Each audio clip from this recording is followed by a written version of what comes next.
We are back. What's up? What's up? If you guys watched the Boomer League breakdown, you will see I'm wearing the exact same clothes. That's because we're doing a marathon. I'm still drinking my coffee. Got my cucumber flavored water. Just poured a little Gatorade cucumber lemon or cucumber lime in the water. Add a little spice to it. You know what we do. Let's do this mini season breakdown. I'm gonna run out of voice, but it's all right. We're gonna do it. Probably gonna cut out Berg and Dodge's random battle replay. Maybe, we'll see. Yeah. So, if anybody outside of the NCPBL is watching this, basically what we're doing is we split the league. 10 guys, split it in half. We got 5 versus 5, and there's a different format that everybody has to play. So we got OU, UU, RU, NU, and a random battle Gen 9. Each team captain decides which format everybody on their team is playing that week, and then we just kind of duke it out. This is going to get everybody a little bit more acquainted to what Gen 9 is, especially how to use terrestrialization, and learning new movesets, what got cut, what got added, different abilities, all that fun stuff. So we'll just hop right into the first game. It was me and MJC kicking it off here. All right. I come through past Simi, anything I never fumble. All right. I'm not going to talk too deep about like the metas of each of these formats, but really just kind of like what every mon can do. Tinkatuff here is the middle evolution of Tinkaton. It's a pretty decent, like super low point mon. It gets a lot of utility, like Stealth Rocks, Knockoff, T-Wave, Encore. Decent moveset, but it has absolute crap offenses, so you'd really just be using it for like the utility. I don't know. I love the design. Veluza, that's another new Gen 9 mon. And it has a new ability called Sharpness. And what Sharpness does is it boosts cutting moves by 50%, essentially like a choice band on that Psycho Cut. A couple moves that are boosted by Sharpness that Sharpness mons get are like Ceaseless Edge on Hisuian Samurott, Psycho Cut, Leaf Blade, Night Slash, Sacred Sword, Aqua Cutter, Cleavor gets one called Stone Axe. There might be another one or two that I can't think of right now. And there's a bunch of like moves that get boosted by Sharpness, but the Pokemon that learn those moves don't have that ability, so it's just like coded in, but they don't actually use it. Anyway, yeah, Psycho Cut's super sick. Veluza's a really cool mon. It's like a mid-tier sort of pickup. I think we have it in like 8 or 9 points. Interesting. So it gets a move called Fillet Away, which is essentially Shell Smash, but instead of dropping your defenses, you lose half of your health. So it's Belly Drum, but you get the stat boost from Shell Smash. Very cool sweeper set. Probably pretty effective behind screens. You know, you use like a citrus berry on it or something. So you're working with 75% health as opposed to 50, or you can run like a scope lens on it and get boosted crits off of like I think Psycho Cut, Aqua Cutter, and I believe it gets Night Slash. All of them already have increased crit stages. Run a scope lens on that and you're just critting through everything at +2. That would be pretty sick. So yeah, just want to talk about that mon since it's new. And then when Darkspun comes in, I'll talk about that a little bit more here, but I'm running like a especially defensive Tinkatuff. We had a gentleman's agreement that we wouldn't run Chansey, so makes sense why MJC would go with a Quiver Dancing Masquerain though, knowing that the best special wall in the tier is not going to be there, but Tinkatuff is a pretty good answer for Masquerain. I think he was running Hurricane and Bug Buzz, I want to say, as in classic MJC fashion, hits all of his Hurricanes, because why not?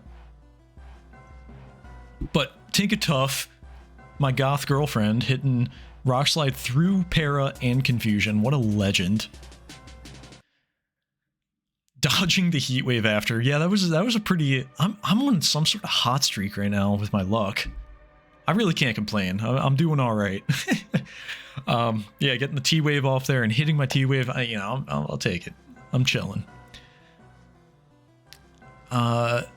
Let's see. Yeah, now I don't have a ground type for Pachirisu, so I just have to choose something that can get nuzzled. And Sandaconda has shed skin, so it's good with rest because you don't have to run sleep talk. It's probably going to wake up. It has a third of a chance to cure its status at the end of every turn, so I didn't get the cure from the para immediately, but I got the cure from the sleep on the first turn, which is sick. I'm running 2 resters on this team. I got a Rest Talk Ursaring. I didn't need to Terra my Ursaring. It's Terra Fairy. Terra Dragon just felt better on Sandaconda. That way I could actually use it as a Veluza answer, since my team doesn't really have a good defensive answer outside of that to Veluza. And we're just going to kind of speed up here. Okay, Dockspun. So let's talk about it. It's a good Wisher. It's got good physical defense. It has a really cool ability called Well-Baked Body. And what that does is it makes it immune to fire type moves. And every time it gets hit by a fire type move, it raises its defense by 1 stage. So kind of like an interesting thing to pair with maybe like a Scissor. You know, you can switch that in on fire type moves that Scissor doesn't like, get a defense boost, and you know, kind of wish pass, throw status around, do a bunch of stuff with it. It does have decent physical offense, like doing 32 to a max defense Sandaconda is like not insignificant, but it's definitely not used for its offensive abilities. It's definitely more of like a utility mon. So we're just gonna go through this. I end up getting Ursaring here, bulk up, sleep talk, play rough, break through everything. Super Fang from Pachirisu was a little annoying, but it couldn't really do anything outside of that.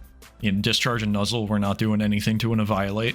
But yeah, this bad boy can run Eviolate. If you were not aware, it got an evolution in Legends Arceus. My boy, or my girl, Luna Bear, Ursa Luna. So yeah, he's just insanely bulky. I actually bumped him up a point tier from the Boomer League to our league because I think he is extremely good, and I thought he was undervalued at 5 points. So yeah, okay, we got our OU game, and this is really just the showcase of Walking Wake and why it will not be in our next season. Yeah, Walking Wake's just such bullshit, dude. That's all I gotta say. It's bullshit. Okay, so it gets a move called Hydro Steam, which obviously is a water type move. That crit mattered. We'll see in the end game. I don't think there was a way that there was going to be anything Graham could end up doing against this. It got behind a sub. It was over, which is not competitive. It's just not competitive at all. Hydro Steam gets stronger in the sunlight, and Walking Wake gets a photosynthesis boost, being a Scarlet Paradox Pokemon, right? So Sun boosts its signature move. Well, okay, well, let's not set up the sun. Let's set up rain, maybe. Well, it's still a water type move. So you just, yeah, you did get rid of the photosynthesis from Walking Wake, but at the end of the day, all you did is you made Hydro Steam even stronger than what it is in the sun. It's terrible. It's just awful. It's so bad. Yeah, we don't really, it's just Walking Wake. I fast forward through that whole thing. Walking Wake never left the field. So, hey, good OU showcase right there. Why Walking Wake will not be part of the league. Will be a little interesting to see if our other OU matches in the next 2 weeks end up utilizing it. The suspect test is going on with it right now. I think we're going to have it available all 3 weeks. We might not have it in week 3, but I don't know, if you want to use it, play that week 3 game a little early. Because that's probably going to be the only time you're going to get to use it in OU or anything competitive outside of Ubers. It is busted! But yeah, not a whole lot to talk about this game other than Walking Wake is bullshit. Alright.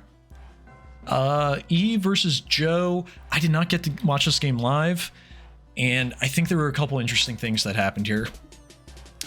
Okay, so E going for the T-Wave onto a ground type. Aggressive. Possibly predicting a switch out, but you know, he's got a ground type and a rock electric type to possibly switch into. I don't necessarily agree with the T-Wave. And then we see the Spore coming out of Toedscool. Now we get the layers up. We get the spikes up. Wakes up, knock off. Okay, got rid of the lefties. No more recovery unless it's running Leech Seed. Oh! Crit Gigaton Hammer. 79%. What a beast. Alright, Bramblegast. Not heavy-duty boots. Very interesting. And Joe makes a great play here going into his spin blocker, keeping the hazards up. I loved it. I loved it. You can also see that Mimikyu is faster than Bramblegast, so it's probably a jolly Mimikyu. I don't know what Joe was smoking running Shadow Ball. That had to be a misclick, like in the team builder, that he wasn't running Shadow Claw, which will not be tolerated on Team Berg. So clean your act up, boy. I don't want to see that again next week. Yeah, Shadow Ball just, I mean, if it was max special attack sword stance, I would like... Okay, Joe. All right, we gotta have a talk, baby. We see the Quagsire come in. This bad boy's always going to be running Unaware. Always. What are we doing? What are we doing with that SD? What are we doing with it again? Especially with the disguise. I mean, like, maybe if you're just sacking it so you can get something else in, but then going Hippo.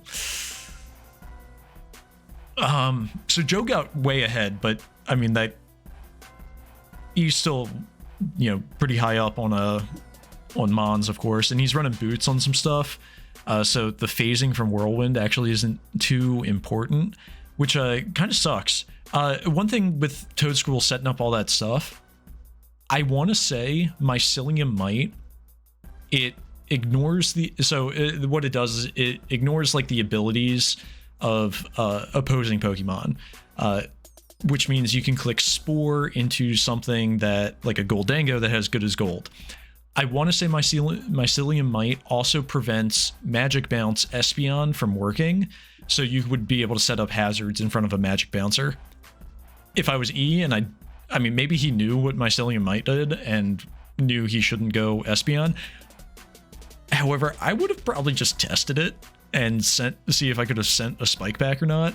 Yeah, it doesn't really matter, but it's a pretty interesting Mon Toadscruel, since you can ignore other abilities and do a bunch of fun cheese with it. Okay, Quag's leftovers getting knocked off. Gets the recover up. I remember one turn in this game, but I don't really remember the whole game at all. Special Salamence, I love it. And I don't know about the Terra Fairy. Now, it doesn't matter at all for the Tinkaton. I don't think I would have used my Terra at that point, because Play Rough probably isn't doing as much as let's just go back to that. I think Play Rough into a Dragon Salamence is still doing less than a Gigaton Hammer into a Dragon Flying Salamence. You know, we don't know Tinkaton's last move. I would have assumed it was Stealth Rocks, but, you know, maybe it was Play Rough and Joe was worried about that. I'm still pretty sure Gigaton Hammer just does more. And then Terra Fairy into, like, if Tinkaton didn't, well, it got burnt and hit in confusion. There was a lot of BM on that turn, actually. But if it got out of confusion, even with the burn, if you went for the Gigaton Hammer there, that's just a dead Salamence. Also, sick nickname. Cut you in half, baby. Okay, Espeon. Terra Psychic, Okoing Salamence. That's just so sick. Espeon was so good this game. Pretty safe switch into Quagsire, not worried about Tinkaton. Tinkaton has good special defense, pretty decent speed, but it has really bad offenses unless you're clicking Gigaton Hammer, which is basically the same power as like a freaking Z move. Other than that, it doesn't really do a whole lot. And these turns got a little nasty. Got the Whirlwind into, you know, probably hoping for like a Whirlwind into Espeon just to get some chip on it, but you know, low kicks and Salamence don't really care. Going for the DD on E's end there, while you know this thing is just continually clicking Whirlwind, was brazy. I could not believe he did that. That was outrageous. But yeah, Terra Psychic, I mean, got a Tankaton still that you could have just went into.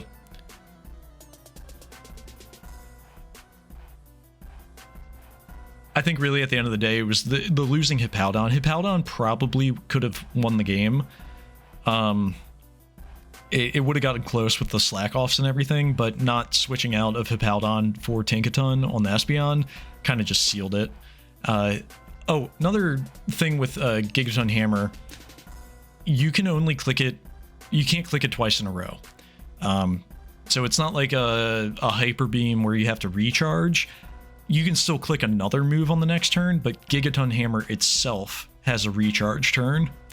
I guess that's how Game Freak allowed a 160 base power move to be in the game, but whatever. Yeah, so this is really just a death by like 1,000 cuts. E just getting his boy in there. We did notice here just a quirky mechanic. If you get encored into a move without PP, you can still click a different move.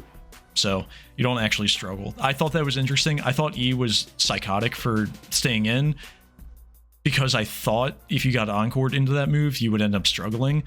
That actually turns out to not be the case. So yeah, interesting little mechanic there. I'm going to go quickly through this random battle. It was a pretty quick game itself already. Berg learning the hard way that when you click Outrage, you are locked into it and cannot switch. And yep, going there. Okay. Oh, yeah. Okay. Just as random battle, random fact. Here we go. When you hover over something, you can see its speed. So Tauros is 169 to 211. Tauros has base 100 speed.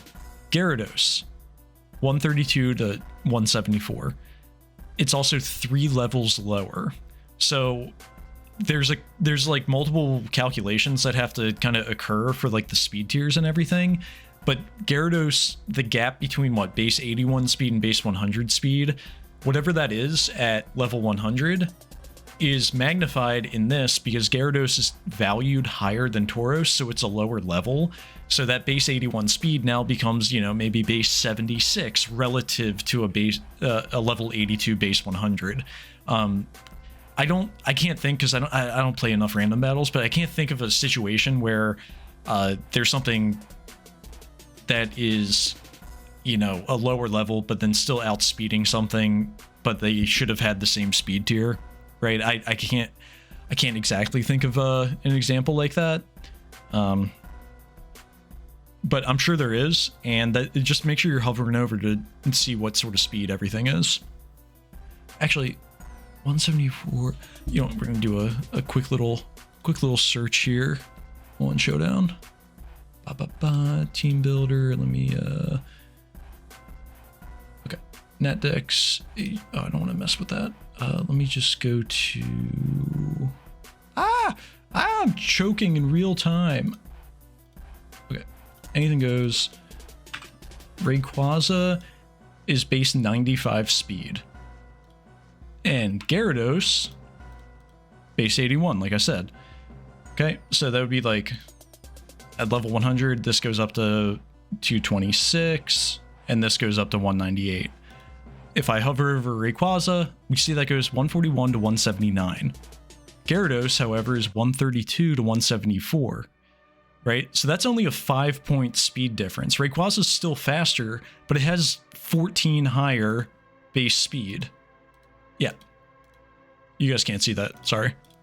It has 14 higher base speed, but it's only 5 points higher, right? So like Rayquaza is valued more than Gyarados, so it's level 72, and Gyarados is level 79. Just something to keep in mind with random battles. I really didn't want to dwell on that too long, but yeah. And I think at this point it was just a Gengar sweep, and I don't think either of them Terra'd any of their mons. You know, if Dodge had a Terra Steel Pokemon, catch a Sludge Bomb, Revenge Kill, maybe it's a different game, don't know what Berg had, but Also, when you're playing the random games, once you finish, just how we did in our last mini season, do /show team in the chat. That way everybody can see what the teams were. But yeah, GG's. Okay, Ty vs. Tommy. Let me see if I can pull up I think Ty texted me his notes about this. We're just gonna let this play because I don't think anything too crazy. Okay.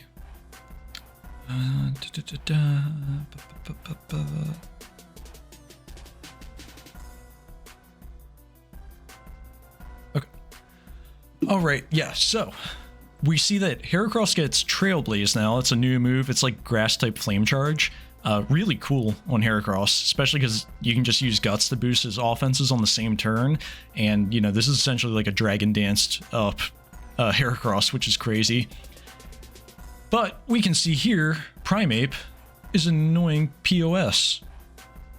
Primeape is so good now with obviously access to Terra, but really it's the Eviolate plus Rage Fist.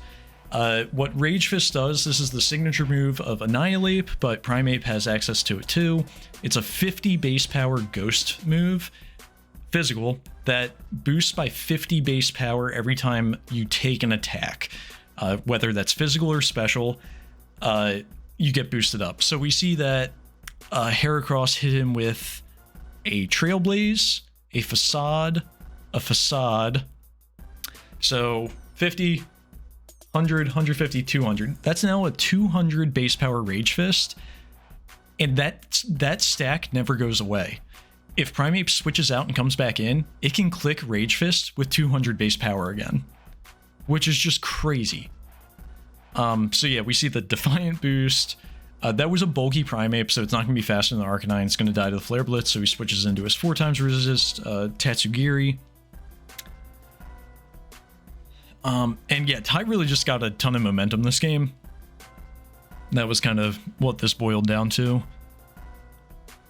But yeah, if you guys are still watching, I'm just talking about mostly the new stuff. Just stuff you guys got to be aware of. Don't really care how these games play out. It's just get you back into season form. That way when we draft and we battle again, it's nice and high quality. We don't have to wait till like week 4 for everybody to get back in the zone.